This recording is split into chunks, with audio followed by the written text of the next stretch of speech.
Hi Leo, welcome back to Blossom Life Tarot. हम आपके लिए आज सितंबर 2024 की रीडिंग्स कंक्लूड करने जा रहे हैं और देख रहे हैं कि क्या एनर्जीज आप लेकर आ रहे हैं। हमारे पास एक की कार्ड है आपके लिए। की card is the crux of the month, एक की मैसेज है आपके लिए। उसके अलावा 4 और कार्ड्स हैं हमारे पास टेबल पे जो हर एक हफ्ते को आपके वीक को रिप्रेजेंट करते हैं मंथ के। उसके अलावा एक एक कंपेनियन कार्ड भी है हर एक कार्ड के साथ, जो आपको ये बता सकता है कि उसी मैसेज का एलैबोरेटेड मैसेज क्या होगा। आगे बढ़ते हैं आपके की कार्ड के साथ सबसे पहले, because that's very important. Envy is the card. Envy का कार्ड रीडिंग में तब आता है जब आपके पास कोई एक चीज़ होती है जो बहुत खूबसूरत है या बहुत ज़्यादा सेटिस्फाइंग है, या समझ लीजिए इस तरह से कि अब you have a lot of silver in your hand. Silver is expensive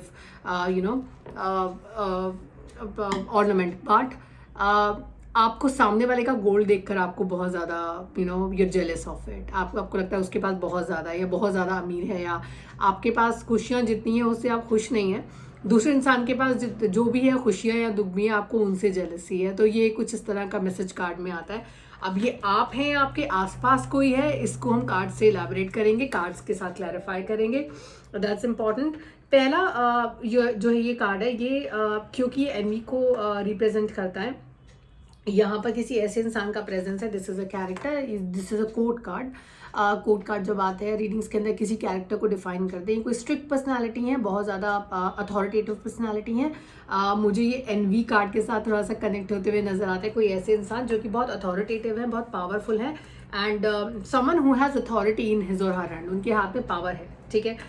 यहाँ पर कनेक्शन होता हुआ नजर आता है। मुझे समाव ऐसा लगता है क्योंकि ये पावर इनके हाथ में, इससे आप बहुत ज़्यादा खुश नहीं है, तो आपको लगता है आपको वो पावर चाहिए, that magic wand you want in your hands, जो किसी और के हाथ में है। सो ऐसा कार्ड्स के साथ नजर आता है। और दूसरी और चीज़ जो कार्ड के साथ नजर आती है वो है एस ऑफ सोर्ड्स का कार्ड, यानी कि अगर आप दूर तक देखें या थोड़ा सा just be a little futuristic here, मुझे लगता है कि थोड़ा सा जो भी कनेक्शन है आप दोनों के बीच में, इसको थोड़ा सा फ्यूचर के पर्सपेक्टिव समझने की ज़रूरत है।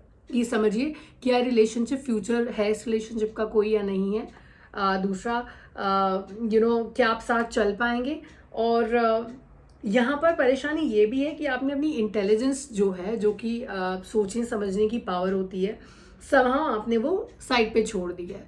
तो आप एक्चुअली सोच समझ नहीं पा रहे हैं इस वक्त इसी इंसान की वजह से। या तो आप बहुत ज़्यादा फोकस्ड है इसी इंसान पर, इसकी पावर पर, अथॉरिटी पर। You getting a little blind because of this person. और वो जेलेसी आपको आगे आपके फ्यूचर के बारे में सोचने भी नहीं दे रही है। तो लियो थोड़ा सा स्टेप बैक करिए, अपने बारे में सोचिए आपके लिए क्या सही है, क्योंकि इस वक्त आप इनके इस कैरेक्टर के इन्फ्लुएंस में इतने ज़्यादा हैं कि आप अपना वेलफेयर, अपने बारे में, अपनी वेलबींग के बारे में नहीं सोच पा रहे हैं। पहला हफ्ता की मैसेज, अपने बारे में सोचिए, अपने वेलफेयर के बारे में सोचिए, प्रैक्टिकल अप्रोच रखिए, क्योंकि इस वक्त आप फ्यूचरिस्टिक ना होकर प्रेजेंट में फोकस करें। और का present is all surrounded with jealousy and then having something else जो किसी और के पास है। ओके, ऑलराइट, सेकंड वीक में चलते हैं। मूवमेंट का कार्ड है यहाँ पर। मुझे ऐसा लगता है कि यहाँ ट्रैवल हो सकता है कार्ड्स के ऊपर। यहाँ पर फैमिली के साथ कहीं पर आप जा सकते हैं, पूरे फैमिली के साथ ट्रैवल है। और जगह बदल सकती है, it can be short term, it can be long term also. But somehow ये जो ट्रैवल आपके कार्ड्स के अंदर आ रहा है ना, ये जो आपने आंखों के ऊपर यहाँ पट्टी बांधी हुई है, ये पट्टी मुझे लगता है सेकंड वीक में आते आते कोई आपको ऐसा मिलेगा जो आपकी आंखों की पट्टी खोल देगा। आपको सपोर्ट मिल रही है, हेल्प मिल रही है। जितना ओवर थिंकिंग आप कर रहे हैं फर्स्ट वीक में, अब तक करते आ रहे हैं in the month of August, वो सारी ओवर थिंकिंग जो है, कहीं ना कहीं आपको रास्ता नजर आने लगेगा कि जिस रास्ते पर आप चल रहे हैं उसका फ्यूचर क्या है। क्योंकि अभी तो फिलहाल आप फ्यूचर के बारे में नहीं सोच रहे हैं फर्स्ट वीक तक। मुझे लगता है सेकंड वीक ऑफ सितंबर तक आते आते चीज़ें काफ़ी कुछ आपके लिए क्लियर हो जाएंगी, अगर आप इस वक्त कंफ्यूज हैं। उसके अलावा अगर आप रिलेशनशिप में नहीं हैं और रिलेशनशिप को लेकर परेशान है, that you want to get into a relationship, the right kind of a relationship, कोई है आपके सब पास ऐसे आएंगे जो आपके लिए will be the right kind of a person, will be a helping hand, will be a partner for you. That's very important. मुझे कहीं पर ऐसा लगता है कि ये जो पार्टनर है ये आपसे स्टेटस में थोड़े नीचे हो सकते हैं। The person can be for may be financially आपके इक्वल नहीं है, एजुकेशन में आपके इक्वल नहीं है, या इंटेलिजेंस में आपके इक्वल नहीं है, ऐसा मुझे लगता है। लेकिन हाँ, because you have this person with you, you will be very very dependent on this person, that's there। और या ऑलरेडी आप काफ़ी डिपेंडेंट है इस इंसान पे। मुझे बहुत ज़्यादा स्ट्रॉन्ग पर्सनैलिटी नज़र नहीं आती है, पर्सनैलिटी भी थोड़ी सी वीक नज़र आती है। That's what I see here in the cards. Is the person you are talking about, thinking about, is younger than you? Because that is also visible in the cards. That's what I see here. So वो एक aspect भी यहाँ cards के नज़र आता है. Travel है आपके लिए सेकंड वीक में, ट्रैवल करिए जाइए और अपनी आंखों के आसपास बनी हुई पट्टी हटाकर आइए लियो, जिस on a lighter note. Okay, third week की तरफ जा रहे हैं लियो के साथ. और थर्ड वीक का जो कार्ड है, समाओ अगर हम इसको, दो चीज़ें आपके कार्ड, तीन चीज़ें आपके कार्ड के अंदर, और तीन कार्ड इनफैक्ट आपकी रीडिंग में बहुत इंपॉर्टेंट है. पहला कार्ड है एस ऑफ सोर्ड्स का. सोर्स जब रेज्ड होती है ऊपर की तरफ तो आपको गाइड करती है. अनएथिकल चीज़ें, अनवांटेड चीज़ें जो आपकी लाइफ में कुछ सर्व नहीं कर रही हैं, आप उनसे अपनी दूरी बना लेते हैं. लेकिन क्योंकि ये सॉर्ड जो है वो रिवर्स पोजीशन में है, ज़मीन में है, तो आपके सोचने समझने की ताकत, अनवांटेड चीज़ों से आपकी दूरी बनाने की जो क्षमता है वो थोड़ी सी इम्पैक्ट होती हुई नज़र आती है. ठीक है. दूसरी इंपॉर्टेंट चीज़ है, अगेन सोर्स का कार्ड है. अपने गार्ड नीचे करके आप कहीं बाहर जा रहे हैं, घूम रहे हैं या लोगों के बीच में हैं, वो भी एक इम्पॉर्टेंट कार्ड है. तीसरा कार्ड है आपका अगेन सोर्स का कार्ड है. सोर्स हमें नीचे की तरफ है, तो आपके लिए थोड़ा सा डिप्रेशन लेकर आएंगी, थोड़ी सी ओवर थिंकिंग लेकर आएंगी.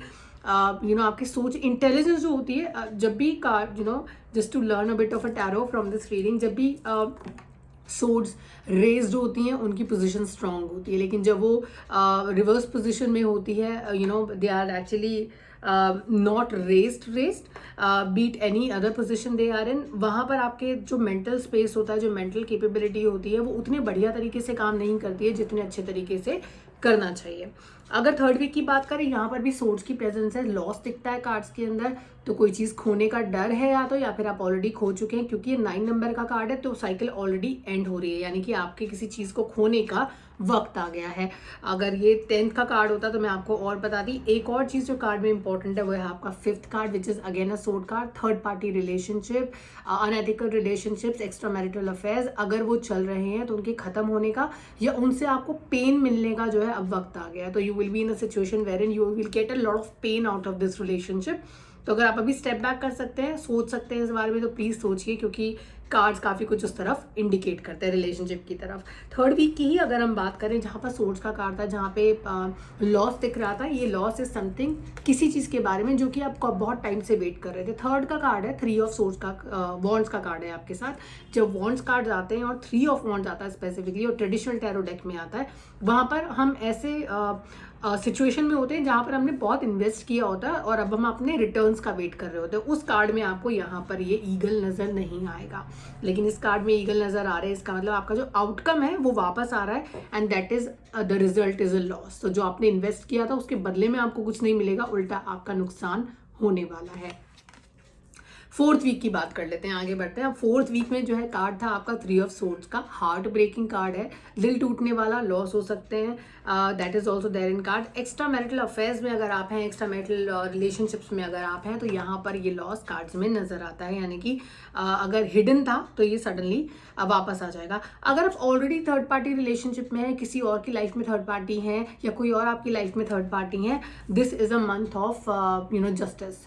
जस्टिस इन द सेंस कि जो आपने किया है वो आपको मिलेगा. This is a card of judgement. आपको ने जो किया है आपको वो भुगतना पड़ेगा. अच्छा किया है तो आपकी लाइफ में अच्छा होगा, अगर आपने खराब किया है किसी के साथ तो लाइफ में खराब भी हो सकता है. इसी नोट पर हमने कुछ इस तरह की कुछ रीडिंग ऐसी की थी पिछली रीडिंग, विच वॉज कंसेरेंस का रीडिंग, जहाँ पे हम लोगों ने फ्यूचरिस्टिक कार्ड एक पिक किया था, which was for the month of October. तो आपके मंथ ऑफ अक्टूबर को डिफाइन करते हैं, क्योंकि काफ़ी सारा हार्ट ब्रेक कार्ड में नज़र आ रहा है. तो आपके कार्ड्स के अंदर this card wanted to just come out, तो इसको ले लेते हैं आगे और एक और कार्ड लेते हैं, because I really wanted to pick one more card for you. तो लेट्स सी कि वो कार्ड की एनर्जी क्या है. Perfect, will take one more. October के कार्ड्स हैं, अक्टूबर के कार्ड्स हैं, और ये अक्टूबर के कार्ड्स हैं. क्वीन ऑफ वॉन्ड्स का कार्ड है. Brilliant, talented, independent, controlling, there is nothing you can't do, believe in yourself, never underestimate your ability to make your dreams come true. The need for balance between career and personal life is important. समा मुझे ऐसा लगता है कि ये जो card है ये भी इंडिकेट करता है कि इस रिलेशनशिप का असर आपके करियर पर भी हो सकता है या करियर पर हो रहा है. तो इस चीज़ को बैलेंस आउट करने की आपको ज़रूरत है अभी इसी स्टेज पर.